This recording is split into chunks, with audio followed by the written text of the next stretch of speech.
How a single name ended a 47-year relationship. Let me tell you about the moment one of sports' most enduring partnerships came to a close. Not through conflict, not through scandal, but through the emergence of one person. Alex Eala, ranked 31st in the world, 20 years old, from Quezon City, Philippines.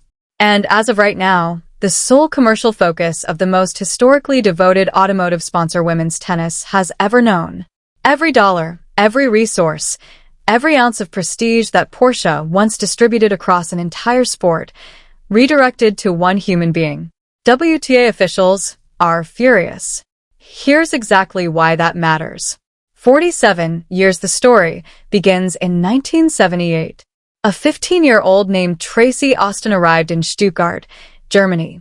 Pigtails, braces, and a quiet competitive intensity that made everyone in the room take notice. Porsche was there. Something connected that day and never let go. 47 consecutive years. That is not a business arrangement. That is a marriage. Through Navratilova's dominance, through Hingist's brilliance, through Sharapova's theater and Kerber's quiet resolve and Swiatek's 5 Grand Slam titles. Through every era, every controversy, every shift in the commercial landscape of women's tennis, Porsche didn't waver. They stayed. The Porsche Tennis Grand Prix in Stuttgart became Europe's oldest professional women's indoor tournament. When they moved it to the Porsche Aryna in 2006, they put their name on the building itself. Players voted it their favorite tournament in its category 10 separate times between 2007 and 2019. In 2025, 33,000 people filled that arena, the highest attendance since the pandemic. Porsche ran a dedicated talent development program. They donated €100 per ace to Stuttgart children's charities. They had Emma Raducanu as a brand ambassador. Angelique Kerber. They constructed something real, organic, layered, and genuinely meaningful. When Aryna Sabalenka walked into a Stuttgart press conference and said she wanted to finally win the Porsche that year, it felt like a personal declaration rather than a sponsor script. That is what 47 years of authentic investment looks like. Then December 2025 arrived. Mercedes-Benz walked into the room. What they announced was not simply a sponsorship. It was the largest single commercial commitment in the documented history of women's professional sport. Beginning January 1, 2026, the WTA Tour officially became the WTA Tour, driven by Mercedes-Benz. Title partner. Global exclusivity. Net post signage at every tournament on Earth. Porsche, the brand that had built women's tennis' most iconic partnership, suddenly found itself in a corner. Technically, they retained protections. Tournaments with existing automotive agreements could maintain them. Stuttgart was Porsche's tournament. They had organized it, funded it, named the arena. Mercedes couldn't reach that. But the broader identity, the designation of most loyal sponsor in women's tennis, which they had carried on their own website, now belonged to a tour wearing a 3-pointed star. 3 sources familiar with the internal negotiations confirmed that Mercedes' deal included provisions to eventually acquire Porsche's secondary partnerships at WTA 250 and 500 level events. The timeline was deliberately left vague. The tension was not. So Porsche made a decision. Not a defensive one, not a reluctant retreat. A pivot executed with the kind of velocity that separates brands who build legacies from brands who simply participate in them. And the direction of that pivot had a Philippine passport. The most attractive option 1 week before the announcement that shook the tennis world, Tennis 365 published an industry analysis. One line now reads like a prophecy. Alex Eala has yet to win a WTA title. She hasn't broken into the top 20. But there is a significant reason why she may already be the most attractive option for sponsors looking to sign. Not the most attractive option among players her age. Not the most compelling rising Asian talent. The most attractive option. Full stop. Across all categories, all sports, all demographics.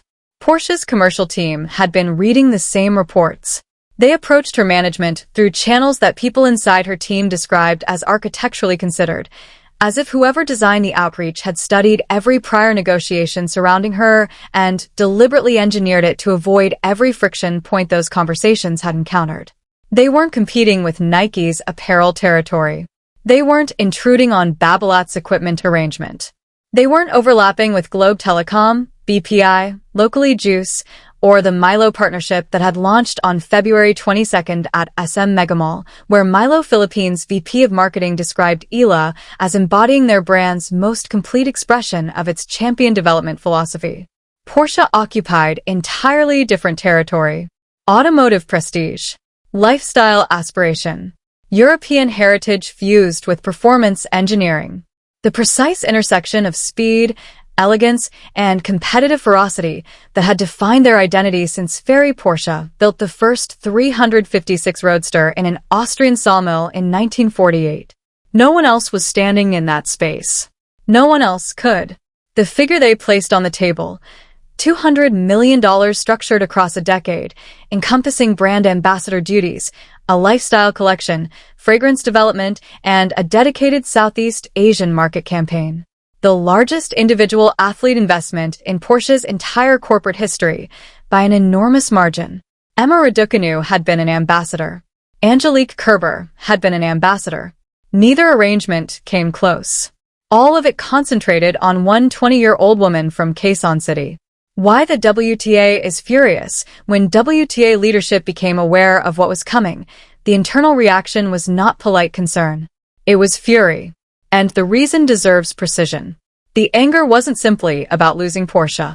It was about what Porsche's decision implied about the WTA's commercial value as an institution. Consider the timing. Mercedes had just delivered the largest sponsorship in women's sports history. Billie Jean King herself called it transformative at the ceremony in Stuttgart. The WTA had spent decades arguing that institutional investment, not individual star power, but the tour itself, was what deserved commercial recognition. That argument had finally, after enormous effort, produced a record-breaking result. And then Porsche stood up and said, with its wallet rather than its words, the institution isn't the product. The human being is the product. WTA officials who had built entire careers on the collective investment argument watched Porsche redirect 47 years of women's tennis identity away from the tour and toward one player competing within that tour. The concern was about precedent. If Porsche could do this, what prevented every other institutional partner from following? Why invest in the tour when you could invest in the athlete? Why fund the framework when that framework's entire commercial value was derived from the Sabalenkas and Swiateks and Gauffs and Eala's competing inside it? The narrative was commercially accurate, and its accuracy was precisely what made it so infuriating. Strip everything away, remove the fury. Remove the commercial warfare. Remove the WTA officials watching their professional morning rewrite itself in real time. What remains is a girl from Quezon City who began 2025 ranked 140th in the world and ended it ranked 50th, with her first WTA title from Guadalajara. Her first Grand Slam main draw victory at the US Open, her first tour-level final at Eastbourne, and a year-end reflection posted not as a victory lap, but as a love letter. To her family, to her team, to her supporters, to the little girl she once was, the one who made the enormous choice that made the woman possible. By February 23, 2026, she had reached a career-high ranking of 31st. She had just defeated world number 7 Jasmine Paolini in Dubai, her fourth top 10 victory, at a statistical pace the WTA's own analytics department described as historically premature for a player at her current ranking. She represented the Philippines at the 2025 SCAG Games in Thailand, winning gold in women's singles and bronze in mixed doubles. She led the Philippine team to a 5-0 sweep in the Billie Jean King Cup, personally undefeated, securing a promotion the Philippine Tennis Federation called a generational milestone. Vogue Philippines cover. Tatler Philippines cover. Globe Telecom signed her at 8 years old. Babolat equipment. Nike since 2019, who for her Wimbledon debut commissioned a Sampaguita hair tie, a national flower accessory, because someone there understood her cultural identity specifically enough to make that gesture rather than reach for a generic branding moment. She competed in Milo sports clinics as a child and returned as their ambassador in 2026, not as a commercial transaction, but as the living fulfillment of what that program had always been designed to produce. Verifiles and Rappler spent months fact-checking fabricated sponsorship stories about her because her community's emotional investment in her recognition consistently outpaced whatever verified commercial reality had yet been delivered. People were inventing fake endorsements because the real ones felt too small for who she was becoming. Sky Sports lead presenter Gigi Salmon said it plainly at a London tennis industry gathering. In terms of appeal and the crowds that follow her, she might already be the biggest star. Coco Gauff, whose own commercial portfolio is among the most sophisticated in women's sports, publicly referenced the Federer phenomenon, the idea that when you play a certain kind of star, some portion of the crowd didn't primarily come to watch you. Porsche cited both of those observations in their internal justification documents. They cited the 33,000 people in the Porsche Aryna in 2025. They cited Southeast Asia's luxury market trajectory. They cited the verified reality that misinformation flourishes around Eala and recognized that a fan community generating viral fabricated endorsement stories at that volume represented a commercial intensity no manufactured campaign could ever replicate. Sky Sports. Coco Gauff. Tennis 365. Porsche's own analysts. All arriving at the same conclusion through entirely different routes. And Porsche moved. What they actually purchased, what Porsche bought, was not an achievement already recorded in the history books. It was an achievement still arriving. The WTA officials furious about the pivot had every structural reason for their anger. Major brands require aligned partnerships. The Mercedes arrangement deserved the coherent commercial ecosystem that would allow it to generate projected returns. Their concerns were professionally legitimate and entirely beside the point of what Porsche actually decided. Because at its deepest level, this decision had nothing to do with Mercedes. Nothing to do with commercial frameworks or title partner exclusivity or the protected status of a Stuttgart arena. It had to do with a 20-year-old who told cameras in Dubai, "How many people would love to be in my position? I make it a point every day to really give my all and be grateful for what I have." It had to do with a player who said at Indian Wells, with the quiet authority of someone who demonstrates rather than declares, "I know that I belong here." It had to do with an athlete who described her entire explosive breakthrough year not as a commercial triumph, not as professional validation, but as a love letter. Porsche didn't abandon women's tennis.